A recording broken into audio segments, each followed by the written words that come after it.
सुप्रभात बच्चों। मैं राधाकांत झा, हिंदी शिक्षक, केंद्रीय विद्यालय अकमपाट से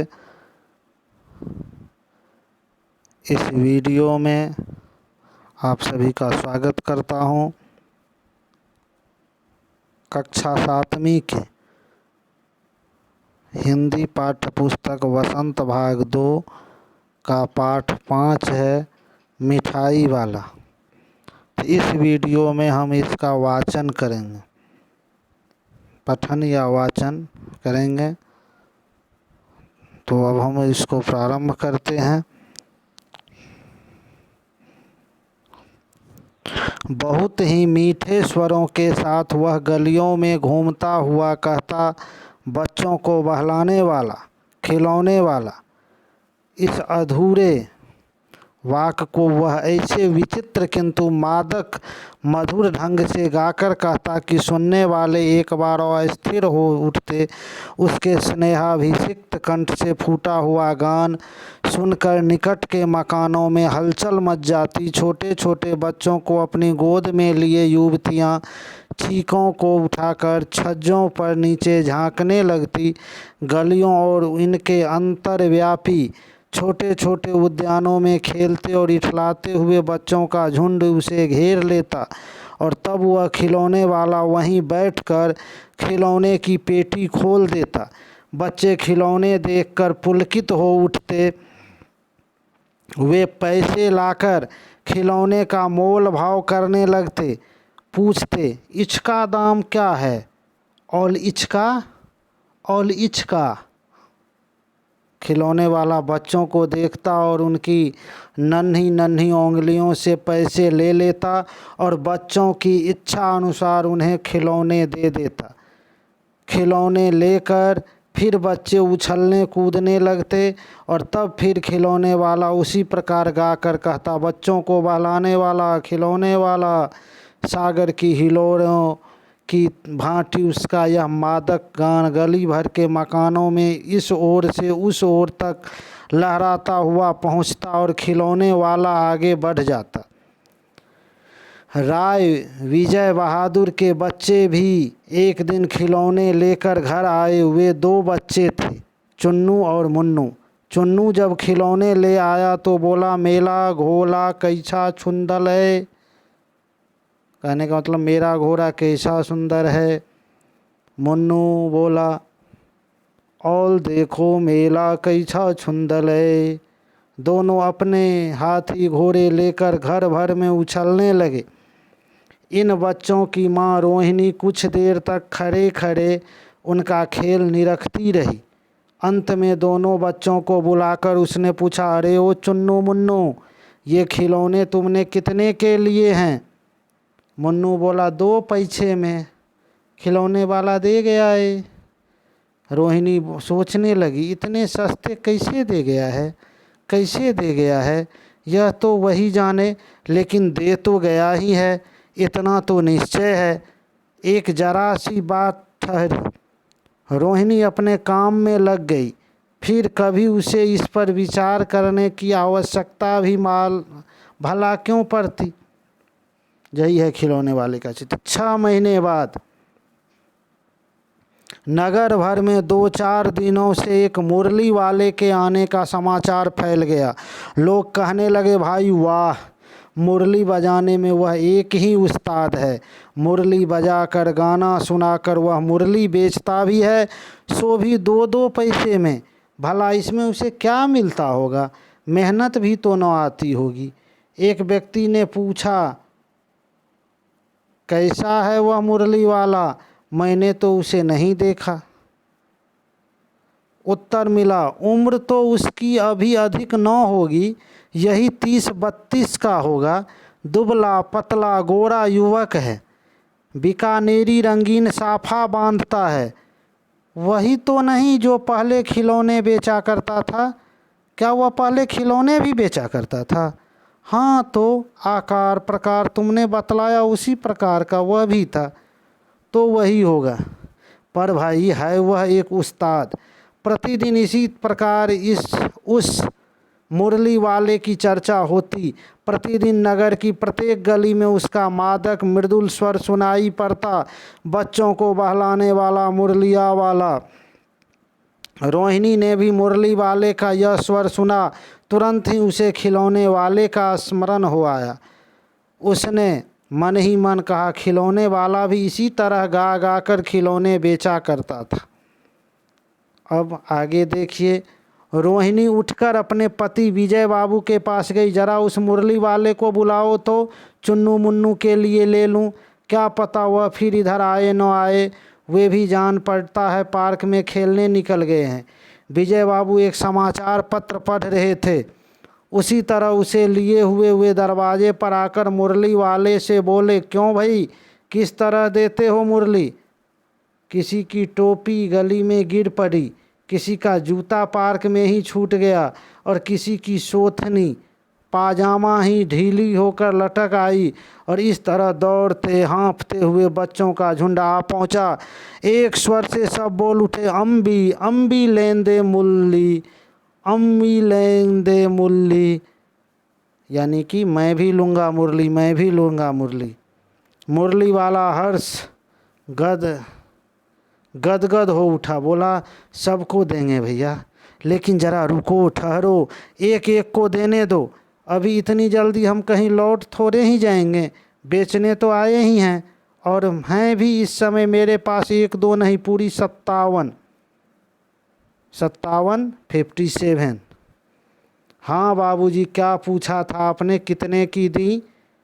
दी तो वैसे 3-3 पैसे के हिसाब से है, पर आपको 2-2 पैसे में ही दे दूंगा।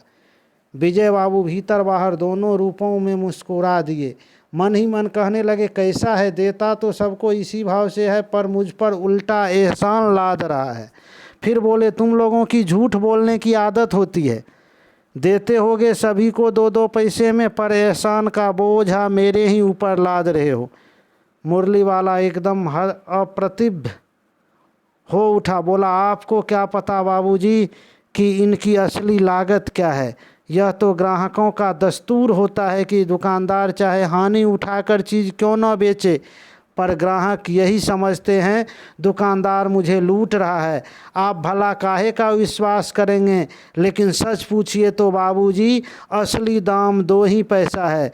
आप कहीं से 2 पैसे में ये मुरली नहीं पा सकते। मैंने तो पूरी 1000 बनवाई थी, तब मुझे इस भाव पड़ी है।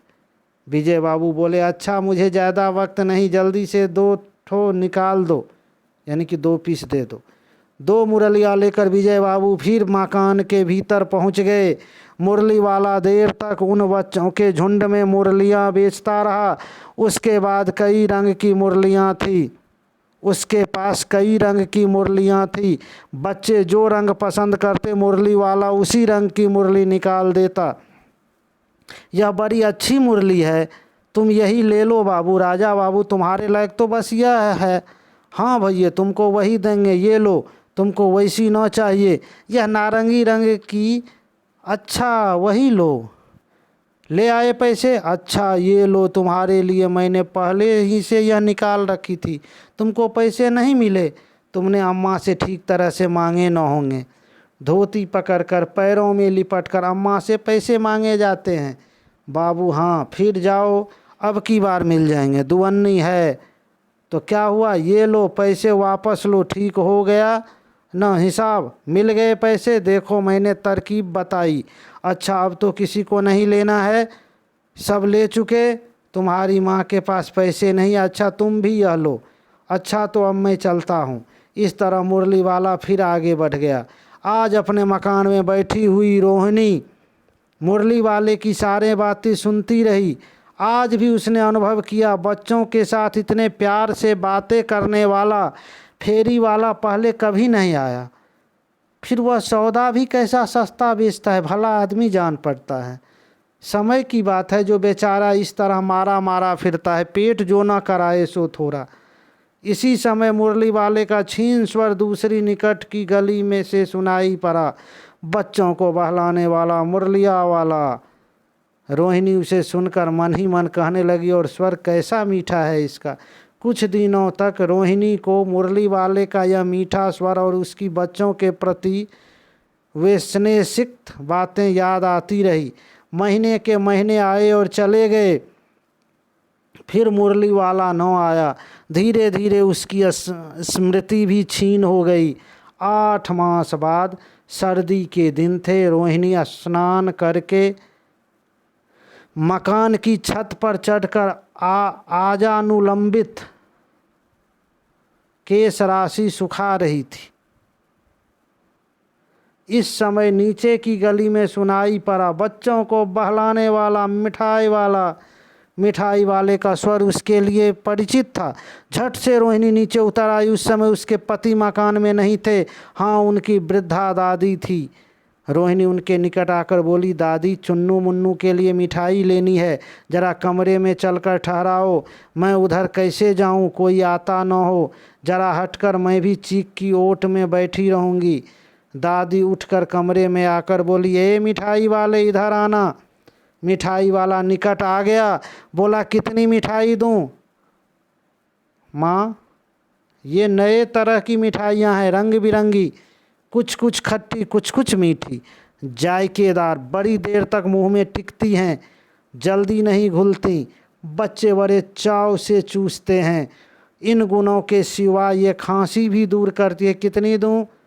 चपटी गोल पहलदार गोलियां हैं, पैसे की 16 देता हूँ। दादी बोली, 16 तो बहुत कम होती है, भला 25 तो देते। मिठाई वाला, नहीं दादी, अधिक नहीं दे सकता, इतना भी देता हूँ। यह अब मैं तुम्हें क्या, खैर मैं अधिक न दे सकूँगा।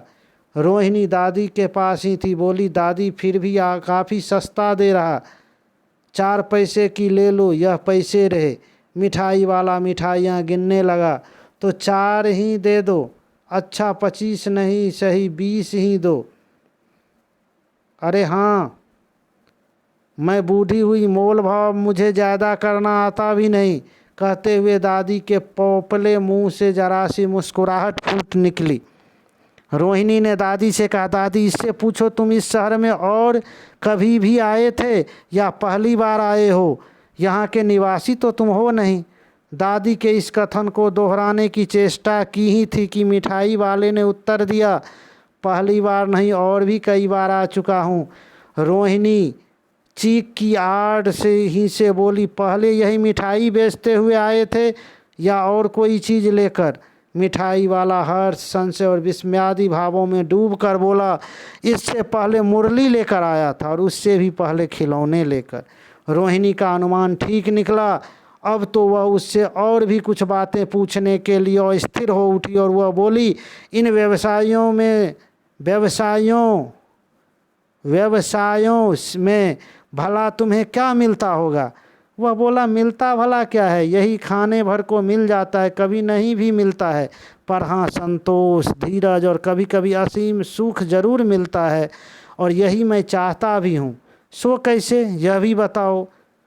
अब व्यर्थ उन बातों की क्यों चर्चा करूं, उन्हें आप जाने ही दें। इन बातों को सुनकर आपको दुख ही होगा। जब इतना बताया तब और भी बता दो, मैं बहुत उत्सुक हूँ, तुम्हारा हर्जा न होगा, मिठाई मैं और भी ले लूँगी। अतिशय गंभीरता के साथ मिठाई वाले ने कहा, मैं भी अपने नगर का एक प्रतिष्ठित आदमी था। मकान, व्यवसाय, गाड़ी, घोड़े, नौकर चाकर सभी कुछ था। स्त्री थी, छोटे छोटे 2 बच्चे भी थे। मेरा वह सोने का संसार था। बाहर संपत्ति का वैभव था, भीतर सांसारिक सुख था। स्त्री सुंदरी थी, मेरी प्राण थी। बच्चे ऐसे सुंदर थे जैसे सोने के सजीव खिलौने। उनकी अटखेलियों के मारे घर में कोलाहल मचा रहता था। समय की गति, विधाता की लीला, अब कोई नहीं है दादी। प्राण निकाले नहीं निकले, इसलिए अपने उन बच्चों की खोज में निकला हूँ। वे सब अंत में होंगे तो यहीं कहीं, आखिर कहीं जन्मे ही होंगे। उस तरह रहता, घुल घुल कर मरता, इस तरह सुख संतोष के साथ मरूंगा। इस तरह के जीवन में कभी कभी अपने उन बच्चों की एक झलक सी मिल जाती है, ऐसा जान पड़ता है जैसे वे इन्हीं में उछल उछल कर हंस खेल रहे हैं। पैसों की कमी थोड़े ही है, आपकी दया से पैसे तो काफ़ी हैं। जो नहीं है इस तरह उसी को पा जाता हूँ। रोहिणी ने अब मिठाई वाले की ओर देखा, उसकी आंखें आंसुओं से तर हैं। उसी समय चुन्नू मुन्नू आ गए, रोहिणी से लिपटकर उसकी आंचल पकड़कर बोले, अम्मा मिठाई मुझसे लो। यह कहकर तत्काल कागज़ की 2 पूड़ियाँ मिठाइयों से भरी मिठाई वाले ने चुन्नू मुन्नू को दे दी। रोहिणी ने भीतर से पैसे फेंक दिए। मिठाई वाले ने पेटी उठाई और कहा, अब इस बार ये पैसे न लूँगा। दादी बोली, अरे अरे न न, अपने पैसे लिए जा भाई। तब तक आगे फिर सुनाई पड़ा उसी प्रकार मादक मृदुल स्वर में बच्चों को बहलाने वाला मिठाई वाला। लेखक हैं भगवती प्रसाद वाजपेयी। धन्यवाद। इसका वाचन आप लोगों ने सुना, इसी तरह से पढ़ने का प्रयास करेंगे। धन्यवाद।